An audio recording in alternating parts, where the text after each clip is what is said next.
Hello guys, இன்னும் நம்ம இந்த வீடியோவில் எதை பற்றி பார்க்க போகிறோம்னா, நான் பண்ண ஒரு சின்ன தப்புனால எனக்கு வந்து ப்ராப்ளம். அந்த மிஸ்டேக் நீங்கள் பண்ணாமல் இருக்கணும்னா என்னென்ன பண்ணணுங்கிறத எல்லாத்தையுமே இந்த வீடியோவில் பார்க்க போகிறோம். ஸோ வீடியோ ஸ்கிப் பண்ணாமல் கடைசி வரையும் பாருங்கள்.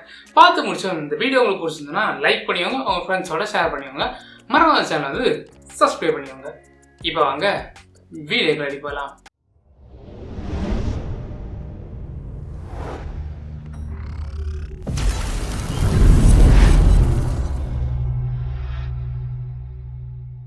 ஃபர்ஸ்ட் அது என்ன மிஸ்டேக்ங்கிறத பார்ப்போம், எதில் தான் அந்த மிஸ்டேக் பண்ணங்கிறத பார்ப்போம். அதுக்கப்புறம் அந்த மிஸ்டேக்னால எனக்கு வந்த ப்ராப்ளம் அது என்னங்கிறதையும் பார்ப்போம். அதுக்கப்புறம் இது வந்து பண்ணலாமா பண்ணக்கூடாதுங்கிறத நான் வந்து சொல்கிறேன். ஃபர்ஸ்ட் என்ன மிஸ்டேக்னு பார்த்தீங்கன்னா, விண்டோஸ் 11 லான்ச் ஆனது யூஸ் பண்ணுறது எல்லாருமே தெரியும். என்னோட லேப்டாப்பில் அது இன்ஸ்டால் பண்ண பார்த்தா ரொம்பவே ஸ்லோவாக இருக்கும். காரணம் என்ன பார்த்தீங்கன்னா, என்னோட லேப்டாப் ரேமோட ஸ்பீட் வந்து ரொம்பவே கம்மி. அதனால நான் வந்து உங்களுக்கு வந்து வீடியோ எடுக்கணும், ஒரு ட்ரிக்ஸ் டிப்ஸ் இந்த மாதிரி பட்டது ஃபீச்சர்ஸ் இதெல்லாமே வீடியோ எடுக்கணும்னா அந்த ஓஎஸ் இருக்கக்கூடிய லேப்டாப் பிசி எல்லாம் வேணும். அதுக்கு என்கிட்ட எக்ஸ்ட்ராவாக இல்லை. அப்போ ஒரு கவர்மெண்ட் லேப்டாப் கிடைச்சது, சும்மா யூஸ்க்காக தான், டெஸ்டிங் பர்பஸுக்கு தான். ஸோ அந்த கவர்மெண்ட் லேப்டாப்பில் என்னோட ஹார்ட் டிஸ்க்கை நான் வந்து போட்டுங்க. அது வந்து 300 GB. அந்த ஹார்ட் டிஸ்க்கை போட்டு விண்டோஸ் 11 ஓஎஸ் மட்டும் தான் இன்ஸ்டால் பண்ணேன். அது ஃபுல் அண்ட் ஃபுல் எல்லாமே வந்து இன்ஸ்டால் ஆகி டேரெக்டாக வந்து டெஸ்க்டாப் பேஜ், அதாவது ஃப்ரண்ட் பேஜ் வந்து போயிடுச்சு. அதுக்கப்புறம் ஓகே நம்ம யூஸ் பண்ணலான்ற டைம் தான் ப்ராப்ளம் ஸ்டார்ட் ஆச்சு. அது என்ன ப்ராப்ளம்ங்கிறத நீங்கள் வந்து மொபைல் வியூவில் வந்து பாருங்கள். நான் சொன்ன அந்த கவர்மெண்ட் லேப்டாப் இதுதான், லினோவோ B490ங்கிற லேப்டாப்பு. ஸோ இதில் தான் அந்த ப்ராப்ளம் இருக்குது. நம்ம கீபோர்டை ரிமூவ் பண்ணிடலாம். கீபோர்டு இதில் சப்போர்ட் ஆகாது, எக்ஸ்டர்னல் கீபோர்டு தான் யூஸ் பண்ணுறேன். ஸோ இப்போ நான் இதை ஆன் பண்ணுற டைம் உங்களுக்கே தெரியும் வேறு என்ன ப்ராப்ளங்கிறது. பார்த்துட்டிங்களா, இதாங்க ப்ராப்ளம். சத்தம் கேட்குதா? நீங்கள் நினைக்கலாம் ப்ரோ இது ஒரு காமனான ப்ராப்ளம் தானே, இது ப்ராப்ளம் சொல்ல முடியாது. நார்மல் ஃபேனு கம்ப்ளைண்ட் அல்லது ஃபேன் இந்த மாதிரி தான் சத்தம் போடும், ரொட்டேட் ஆகிற மாதிரி நீங்கள் நினச்சிங்கன்னா அதான் தப்பு. இது பார்த்திங்கன்னா ஸ்டாப் ஆகிடும். நீங்களே நல்லா பாருங்கள், இது இப்போ வந்து ஸ்டாப் ஆகும். அதாவது விண்டோஸ் வந்து லோடிங் இந்த மாதிரி இருந்ததுன்னா ஸ்டார்டிங் வந்து ரன் ஆகும், அதுக்கப்புறம் இது வந்து ஸ்டாப் ஆகும். இல்லாத பட்சம் இது வந்து ரன் ஆகிட்டே தான் இருக்கும். இது ஃபுல் அண்ட் ஃபுல் லோட் ஆகிற டைமும் திருப்பி இதே மாதிரி தான் வந்து சத்தம் கேட்டுகிட்டே இருக்கும். நீங்கள் நார்மல் யூஸ் பண்ணிட்டு இருந்தாலும் இதே சத்தம் தான் கேட்கும். நீங்கள் கேட்கலாம், என்ன ப்ரோ நீங்கள் வந்து லைட்டு போட்டே வீடியோ ஷூட் பண்ணலாமே, எதுக்கு ஃப்ளாஷ் எல்லாம் போட்டிங்கன்னு.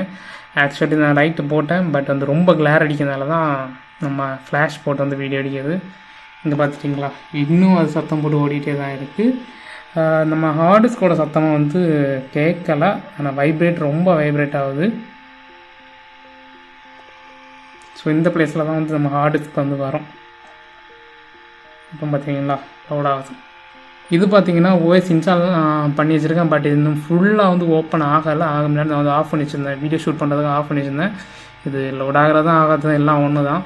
ஏன்னா இதோட ஹெல்த்தே வந்து போயிடுச்சு, அதாவது ஹார்ட் டிஸ்கோட ஹெல்த்து போயிடுச்சு. அதோட ஸ்க்ரீன்ஷாட் நான் உங்களுக்கு வந்து போடுறேன், நீங்கள் வந்து பாருங்கள். ஸோ நீங்கள் எந்த மிஸ்டேக்காக பண்ணாதீங்க, சத்தம் நிற்காது. இன்னொரு விஷயம் பார்த்தீங்கன்னா, இது ஃபுல் அண்ட் ஃபுல் ஆன் ஆனாலும் இது வந்து நம்ம ஷட் டவுன் பண்ணால் ஷட் டவுன் இங்கே ஃப்ரண்ட் பேஜ் ஆகும், பட் வந்து இங்கே ஃபேன் ஓடிட்டே தான் இருக்கும். சேம் டைம் பவர் பட்டன் ஆன்லே தான் இருக்கும். No response. ஸோ இதை நம்ம வந்து ஆஃப் பண்ண வேண்டியதான். அந்த வீடியோவை நீங்கள் வந்து பார்த்துருப்பீங்க.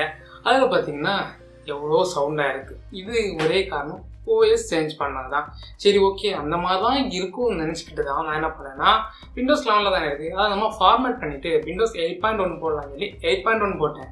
அப்போவும் சேம் சவுண்டு கேட்குது. சரின்னு சொல்லிட்டு அதையும் நம்ம வந்து ஃபார்மேட் பண்ணி 7 போடலாம் சொல்லி 7ம் போட்டேன். அதுலேயும் அப்படி தான் இருக்குது. இப்போ பார்த்தீங்கன்னா 10 போட்டு வச்சுருக்கேன், இப்போவும் அதே சத்தம் தான் கேட்குது. சரி ஓகே, இல்லை என்ன தான் கம்ப்ளைண்ட்னு சொல்லிட்டு ஹார்ட் டிஸ்கை வந்து ரிமூவ் பண்ணதுக்கு முன்னாடி அதை வந்து ஆனில் இருக்கிற டைமை வந்து கை வச்சு பார்க்கும்போது ரொம்பவே ஹீட் ஆகுது. சேம் டைம் நான் வந்து இன்னொரு விஷயத்த நான் வந்து நோட்டீஸ் பண்ணேன், என்னோடய ஹார்ட் டிஸ்கில் வந்து ரொம்ப சத்தம் வந்துட்டு இருந்து. இன்னொரு விஷயம் என்னென்னு பார்த்தீங்கன்னா, இதில் வந்து ப்ராசஸர் வந்து ஹீட்டே ஆகலை, அந்த மாதிரி இருந்துச்சு. ரொம்ப லோ ஹீட்டில் தான் இருந்து, ஆனால் ஹார்ட் டிஸ்க் வந்து ரொம்ப ஹீட்டாக இருந்து, சேம் டைம் வந்து சத்தமாக போட்டு, சேம் டைம் வந்து ஃபேனை வந்து சவுண்டு போட்டு. சரி ஓகே, இது எதனால் வருதுன்னு பார்த்தீங்கன்னா, நம்ம ஓஎஸ் போட்டதுனால தான்.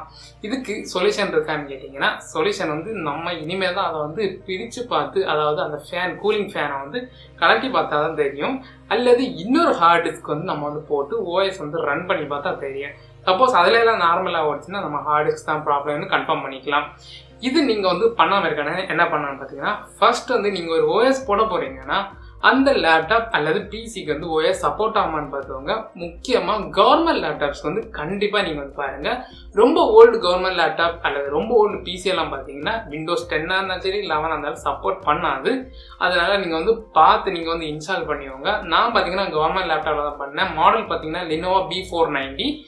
மோஸ்ட்லி அந்த லேப்டாப் நிறைய பேர் இருக்கும். நீங்கள் 11 போட ட்ரை பண்ணுவீங்க. 10 வேணும்னா போட்டுவோங்க. 10ல லேட்டஸ்ட் வெர்ஷன் உங்களுக்கு வந்து லோட் ஆகாது மீன்ஸ் ரொம்ப ஸ்லோவாக தான் இருக்கும். நீங்கள் வந்து விண்டோஸ் 10ல் 2015, 18 அந்த OS நீங்கள் வந்து யூஸ் பண்ணிக்கலாம். உங்களுக்கு தேவைப்பட்டதான் நீங்கள் எனக்கு கேட்டுவங்க, கமெண்ட் பண்ணுங்கள். நான் வந்து மெகா அல்லது கூகுள் டிரைவில் நான் வந்து என்கிட்ட ஃபைல் இருக்குது, நான் உங்களை அப்லோட் பண்ணி நான் உங்களுக்கு வந்து சென்ட் பண்ணுறேன். என்கிட்ட இருக்கிறது ஒரிஜினல் ISO ஃபைல் தான், அஃபிஷியல் சைட்லேருந்து டவுன்லோட் பண்ணேன். ஸோ நீங்கள் தாராளமாக நீங்கள் வந்து கேட்கலாம். ஓகே ப்ரோ, இப்போ என்கிட்ட ஒரு லேப்டாப் இருக்குது, அதில் எந்தெந்த OS சப்போர்ட் ஆகும், அது எப்படி ஃபைண்ட் அவுட் பண்ணுறதுன்னு கேட்டிங்கன்னா ரொம்பவே சிம்பிள் தான். உங்கள் லேப்டாப்போட அஃபிஷியல் சைட், இப்போ லினோவான்னு எடுத்துக்கிட்டிங்கன்னா லினோவோ சப்போர்ட், ஆசஸ் எடுத்திங்கன்னா ஆசஸ் சப்போர்ட், அதுக்கு நீங்கள் டேரெக்டாக போங்க. அதில் போய் டிரைவர்ஸ் அண்ட் சாஃப்ட்வேர்ஸ் அந்த இது கொடுத்துவாங்க. அதாவது உங்களோட லேப்டாப்போட டிரைவர்ஸ் டவுன்லோட் பண்ண வெப்சைட், அதில் நீங்கள் வந்து போனீங்கன்னா உங்களோட லேப்டாப் அதை வந்து ஸ்கேன் பண்ணணும். ஸ்கேன் பண்ணதுக்கப்புறம் அது உங்களுக்கு வந்து டிரைவர்ஸ் எல்லாமே ஷோ பண்ணலாம். அதில் வந்து செலக்டட் ஆப்ரேட்டிங், அதாவது உங்களோட ஆப்ரேட்டிங் OS எந்த OS உங்களுக்கு வேணுமோ, அதாவது உங்களுக்கு எந்த OSல இருக்க டிரைவர்ஸ் வேணுமோ அதை நீங்கள் வந்து செலக்ட் பண்ணுங்கன்னு கேட்டு ஆப்ஷன் கொடுத்துருவாங்க. அதில் பார்த்தீங்கன்னா 8.1, 7, 10, 11 இந்த 4மே இருக்கும். அதில் உங்கள் லேப்டாப்புக்கு வந்து அந்த OS இருக்கான்னு பார்த்துக்கோங்க. இப்போ நீங்கள் வந்து இந்த கவர்மெண்ட் லேப்டாப் எடுத்துட்டிங்கன்னா 7, 8.1 மட்டும்தான் இருக்கும். 10 வந்து இருக்காது, 11 இருக்காது. இதே மாதிரி தான் உங்கள் லேப்டாப்புக்கு எது சப்போர்ட் ஆகுங்க பார்த்து அதுக்கு தகுந்தபடி போடுங்க. ரொம்ப ஓவராக போட்டோம்னா நம்மளுக்கு புது புது ப்ராப்ளம் வந்து கிரியேட் ஆக ஸ்டார்ட் ஆகும். ஸோ அதே வந்து மைண்டில் வச்சுக்கோங்க. நீங்கள் இந்த மிஸ்டேக்கை பண்ணிடாதீங்க.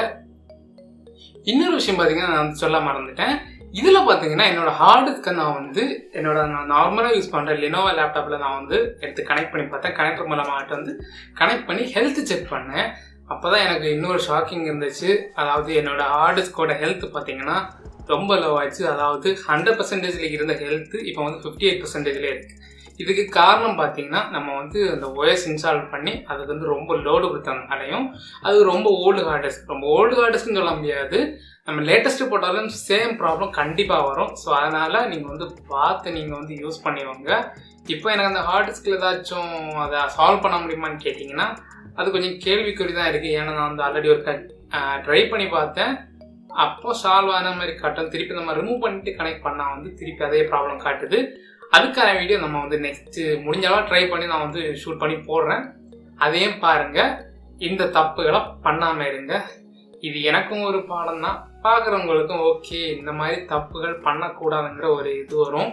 அதுக்காக தான் இந்த வீடியோ உங்களுக்கு ஓரளவு புரிஞ்சிருக்குன்னு நினைக்கிறேன். புரிஞ்சிச்சுன்னா கீழே கமெண்ட் செக்ஷனில் கமெண்ட் பண்ணுங்கள். இந்த மாதிரி வீடியோஸ் நீங்கள் நிறைய பார்க்கணுச்சுன்னா மறக்காம சேனல் வந்து சப்ஸ்கிரைப் பண்ணுவாங்க. வேறு ஏதாச்சும் வீடியோஸ் சொன்னால் கீழே கமெண்ட் செக்ஷனில் கமெண்ட் பண்ணுங்கள். இந்த வீடியோ அல்லது நம்ம இதுக்கு முன்னாடி போட்ட வீடியோஸில் ஏதாச்சும் டவுட்ஸ், உங்களுக்கு ஏதாச்சும் ஹெல்ப் வேணும்னா நீங்கள் நம்மளோட டெலிகிராம் சேனல் அல்லது டெலிகிராம் குரூப்பில் நீங்கள் வந்து ஜாயின் பண்ணி நீங்கள் தாராளமாக வந்து கேட்டுக்கலாம். தேங்க்ஸ் ஃபார் வாட்சிங். பை. நெக்ஸ்ட் வீடியோவில் பார்க்கலாம்.